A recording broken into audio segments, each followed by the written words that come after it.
பசிக்குது. அம்மா ஆமா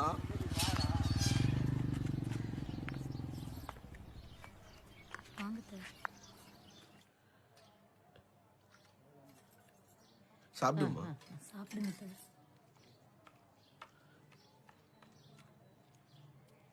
ஒரு ரூபாய் வாங்கிக்கிறேன்னா நீ சாப்பிடு. அம்மா ஒன்று அடிச்சனா? நீ தானடா அம்மாவை அடிச்ச. அம்மாக்கு எந்த கோபமும் கிடையாது. சாப்பிடு. ஏமா இப்படி பண்ற? ஏன்னா ஏமா இப்படி பாவம் பண்ண வைக்கிற?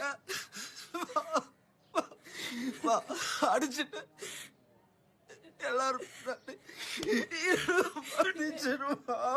நான் எந்த தப்பும் பண்ணலையே நைனா. விடு நைனா. இந்தம்மா இந்த வாங்கி ஒரு ரூபாய் வாங்கி.